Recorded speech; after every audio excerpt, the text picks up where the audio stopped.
வணக்கம். இணையத்தில் ட்ரெண்டாகும் இன்றைய செய்திகள். நொடிப்பொழுதில் ஏற்பட்ட அசம்பாவிதங்கள் என உள்ளூர் முதல் உலகம் வரை நடந்த முக்கியமான நிகழ்வுகளை ஓரிரு வரிகளில் விறுவிறுப்பாக வழங்கும் மின்னல் செய்திகளை காணலாம். ராமநாதபுரம் பரமக்குடியில் தண்ணீரின்றி நெற்பயிர்கள் கருகியதால் விவசாயிகள் வேதனைக்குள்ளாகியுள்ளனர். தண்ணீரின்றி கருகும் பயிர்களை ஆடு மாடுகள் மூலம் மேயவிட்டு வருவதாகவும் விவசாயிகள் தெரிவித்துள்ளனர்.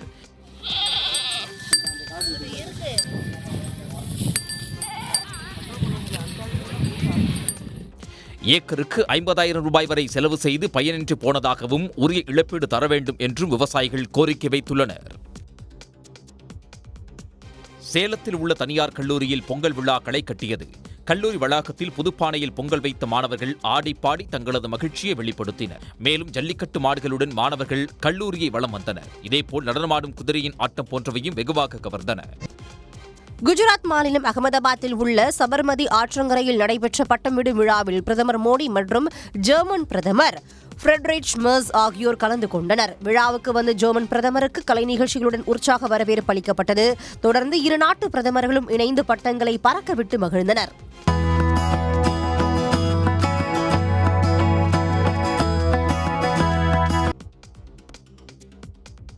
குடியரசு தினத்தை முன்னிட்டு ஆளில்லா தீவுகளில் ஒன்றிய மாநில எல்லை பாதுகாப்பு படை வீரர்கள் தேசிய கொடியேற்றினர். ஒவ்வொரு ஆண்டும் கடலுக்குள் இருக்கும் ஆளில்லா தீவுகளில் குடியரசு தினத்தை முன்னிட்டு தேசிய கொடி ஏற்றப்படுவது வழக்கம்.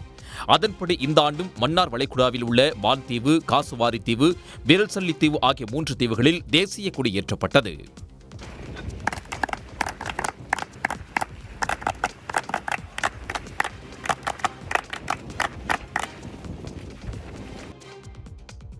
திருப்பூர் மாவட்டம் திருமுருகன் பூண்டியில் உள்ள தனியார் பள்ளியில் மாணவ மாணவிகள் வரைந்த பிரம்மாண்ட பொங்கல் பானை சாதனை புத்தகத்தில் இடம்பெற்றுள்ளது.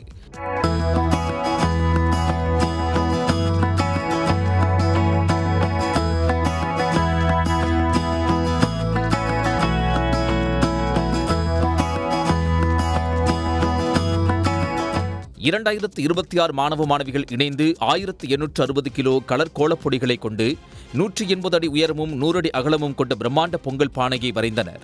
இந்த சாதனை World Wonders Book of Record புத்தகத்தில் இடம்பெற்றுள்ளது. புதுச்சேரியில் நடைபெற்ற பாஜக நிகழ்ச்சியில் பாஜக முன்னாள் மாநில தலைவர் அண்ணாமலை காலி நாற்காலிகள் முன்பு உரையாற்றினார்.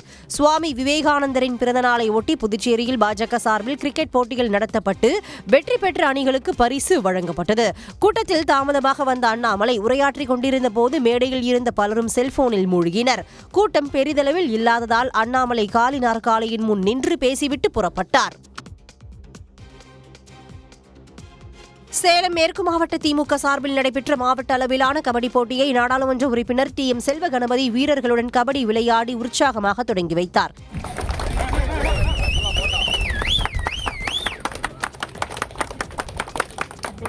பொங்கல் விழாவை முன்னிட்டு எடப்பாடி சட்டமன்ற தொகுதிக்குட்பட்ட தங்காயூர் ஊராட்சியில் மாவட்ட அளவிலான கபடி போட்டி நடைபெற்றது. இதில் ஏராளமான கபடி அணிகள் பங்கேற்றன. போட்டியை தொடங்கி வைக்க வருகை தந்த நாடாளுமன்ற உறுப்பினர் TM செல்வ கணபதி திடீரென மைதானத்தில் இறங்கி வீரர்களுடன் இணைந்து கபடி விளையாடி போட்டியை தொடங்கி வைத்தார். உடனுக்குடன் செய்திகளை தெரிந்து கொள்ள சன் நியூஸ் பெல் ஐகானை கிளிக் பண்ணுங்க.